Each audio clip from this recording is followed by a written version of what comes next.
Now, Judge Merriman's haircut. On a scale from 1 to 10, Yes. I'll say it's a 1.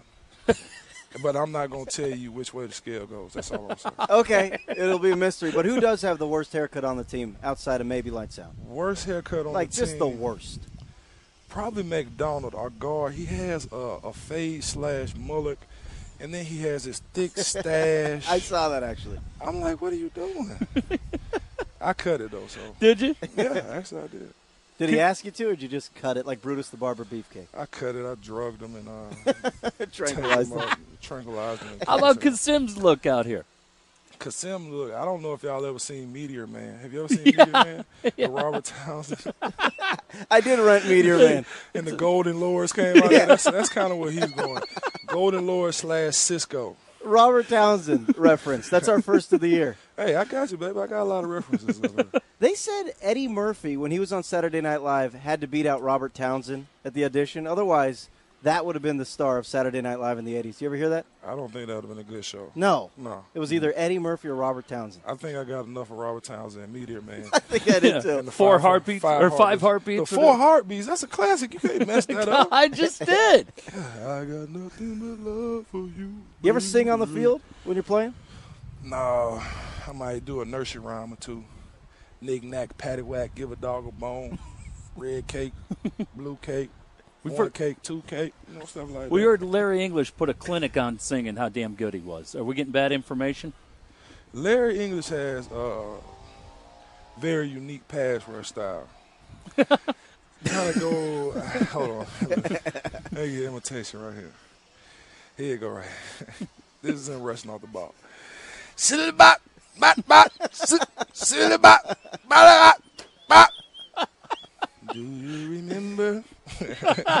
Not the best singer. Hey, no, but I mean, when you come off the ball like that, you coming off with some enthusiasm. No lie. That was as good as it gets. Marcus, do Pro Bowls mean anything to you, or is it all about team goals? It's all about team goals this year. We're men on a mission. Honestly, if you win the games, more people are going to look at you. So that's what we're aiming to do. Do you guys pay attention to what other teams in the AFC are doing to kind of have a gauge of who are the teams to beat? You know what? Honestly, I think everybody does. You always know when people are moving teams, and you know what type of acquisitions they made in the offseason.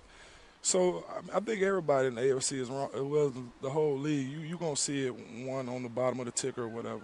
All right, let's evaluate your career up to now on a scale of 1 to 10. 10 is Marcus McNeil has mastered the game of football, flawless. 1 is this guy shouldn't be in the NFL. Where's your game right now? To me, it's about a 5. That's it? Come on. No, I'm going to give you at least a 7.5. I'm a humble guy. I got a lot to learn. I'm still young. You know what I'm saying? By year 10, though, I'll probably be a 10. I'm not going to lie to you. I'll be a straight dime piece out there. But I'm still young, and I got a lot of work to do. Who are you most interested to see in the AFC West? I mean, you have the Raiders coaches beating each other up. Denver goes 8-8. They turn over the whole thing. New head coach, new quarterback. Kansas City turned everything over. Who are you most interested to see in the AFC West? I'm not really interested to see any of those guys, actually. I don't really get along with any of them. So, yeah. But, I mean, we're going to have to see them. So, I mean, everybody's changed so much this offseason. It's going to be a lot different everywhere. The Raiders have a couple of our coaches up there. Denver, they done switched up everything and still going through stuff. KC made a lot of things on defense happen and stuff. They had a draft pick. So, it's going to be a lot. It's going to be real interesting in the AFC West this year. Have you aligned the Chargers bye to possibly get to an Auburn game? No, actually I haven't. I talked to those guys quite a bit, and I was like, if I'm coming to another Auburn game, y'all going to have to do a lot better than last year. So, which one did you go to? I didn't go to one. Huh. I watched them all on TV, and when I saw us beat Mississippi State 3-2, I was like, this probably that's right. The best season. Yeah. 3-2. 3-2. Unreal. Hey, Marcus, it's good to see you. We enjoy the interviews as always. Have a great season. Hey, I appreciate it. You're the best, buddy. Stay healthy. Hey, y'all too now. Stay good healthy. laughs. I know it's rough up here on the radio. We're getting through it day by day. There he is, Marcus McNeil of the Chargers, one of the big O linemen, getting ready for a whole new season. Now, you do talk about the guys who come from the big schools. Yeah. Crowds aren't as big of a factor. These rivalries aren't as big as you would think for the guys who come out of these little schools. He's been, playing top-notch elite football for so many years. Man, the neck surgery that he had, and he said, it wasn't pain, Well, that's not what you hear from guys that were on this team. They said what he was playing through a year ago was just so tough. But he went in, he had the surgery, he's healthy, Hardwick's healthy. Keenan Forney's coming up. We're going to talk to him. Tough guy in the middle. Clary's got another year under his belt. I mean, that offensive line for what you're doing, Josh, offensively, I mean, for any team, really. But when you have a team that has LT, you have Rivers, those guys need time. And when you have quality guys like a McNeil, it makes that job a lot easier. You know, although they do talk about the exhaustion and monotony, redundance of practice, Yeah. double-day stretch practice again, a guy like that keeps it fun. Oh, yeah. For the whole O-line, Definitely. you know, if there's a shy guy on the O-line, he Yeah. must just gravitate toward Marcus McNeil's sense of humor. Yeah. That's like nonstop laughter. That was just about 10 minutes on the air. What do you think he's like in that locker room constantly? Well, what made me laugh last week, I think it was Friday night, we talked to Michael Bennett. And Michael Bennett said that he's a bit of a jokester. And we'll tell you again, if you've missed any of these interviews with your favorite Charger players, all you need to do is go to the podcast page at extrasports1360.com. They're all right there.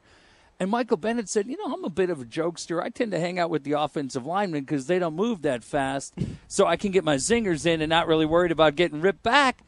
How's he get by with Marcus McNeil? You don't. That guy is one of the wittiest, quickest. After his career, he'll be a radio host. Yeah. You can already pinpoint who the guys are going to be who have a career in broadcast afterwards. Also, Marcus McNeil gave himself a 5. Now, he didn't give us the Sean Merriman scale of what a 1 meant and a 10 meant. But a 10 is a great player. A 1 is an awful player. Yeah. I'd give him above 5. He's a star. Oh, come on. I mean, played with a couple of broken hands, Pro Bowl guy, that young was the guy. story. I forgot. Yeah. I mean, had 2 broken hands, was playing. I couldn't even cut a steak with 2 broken hands. Couldn't even walk. Just quit. And he's playing left tackle in the NFL.